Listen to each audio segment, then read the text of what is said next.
नागा सन्यासी कथावाचक फिर धर्म की रक्षा के लिए वकील के भेष में पहुंचा सुप्रीम कोर्ट। भारत में धर्म की रक्षा के लिए नागा साधु बन गया वकील, अब थर थर कांपेंगे सनातन विरोधी। कहते हैं धर्म की रक्षा के लिए जब कोई नागा ठान लेता है तो दुनिया की कोई ताकत उसे नहीं रोक सकती। एक नागा साधु के अंदर हजारों शक्तियां होती हैं। किसी नागा साधु को देखकर मन के अंदर में एक अजीब सी तस्वीर बनती है। अघोरी, बिना कपड़ों के घूमता हुआ, माथे पर भस्म और लंबी जटाओं वाला शिव का पुजारी। लेकिन ये कहानी एक ऐसे किरदार की है जिसने सन्यासी का चोला ओढ़कर धर्म के लिए वकील बनकर सुप्रीम कोर्ट पहुंचा। जज साहब को भी भगवान के पक्ष में फैसला लेने के लिए मजबूर कर दिया। कहते एक सच्चा नागा अपनी जुबान से अगर कुछ बोल दे तो वो पत्थर की लकीर बन जाता है। उसकी जुबान से निकला हर एक शब्द सच हो जाता है। नागा साधुओं को गुस्से वाला, सनातन के लिए दुनिया से लड़ जाने वाला माना जाता है। इस रिपोर्ट में हम आपको एक ऐसे ही जिद्दी नागा की कहानी बताने जा रहे हैं जिसने भगवान राम और सनातन के लिए सन्यासी से वकील का रूप धारण किया और भारत के सुप्रीम कोर्ट में लड़ाई लड़कर दशकों पुराने राम मंदिर विवाद को खत्म किया।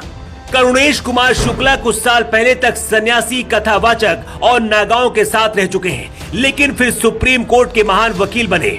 आमतौर पर किसी भी साधु को देखकर आपको भी लगेगा कि वो अनपढ़ होगा, लेकिन करुणेश कुमार ने धर्म के लिए कैसे नागाओं की दुनिया से निकलकर सुप्रीम कोर्ट तक पहुंचे, इसकी कहानी जानकर आपकी जिंदगी बदल सकती है।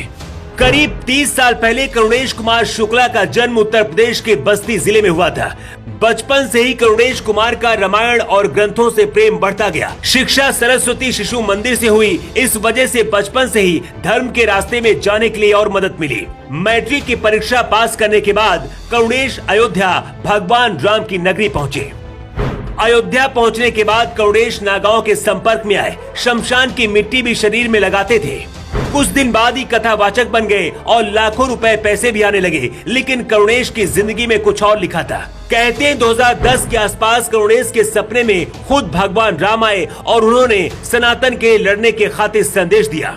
ये वो दौर था जब पूरे देश को लगने लगा था कि अयोध्या में शायद कभी राम मंदिर नहीं बन पाएगा, लेकिन भगवान राम और सनातन के खातिर करुणेश ने संत से वकील बनने के लिए कानूनी पढ़ाई पढ़ी और फिर सुप्रीम कोर्ट पहुंच गए, जहां राम मंदिर की सुनवाई हो रही थी। 2015 के बाद संत वाला भगवा चोला छोड़कर करुणेश ने कानून का काला कोट धारण कर लिया। इसके बाद कसम खाई कि जब तक मेरे शरीर में आखिरी सांस है, भगवान राम के लिए लड़ूंगा, कुछ भी हो जाए। करुणेश कुमार के सुप्रीम कोर्ट पहुंचते ही ऐसे लगा जैसे सब कुछ बदल गया हो। सुप्रीम कोर्ट के 5 जजों की बेंच ने 9 नवंबर 2019 को राम मंदिर के पक्ष में फैसला सुना दिया। भारत के हिंदुओं के लिए ये सबसे बड़ा फैसला था।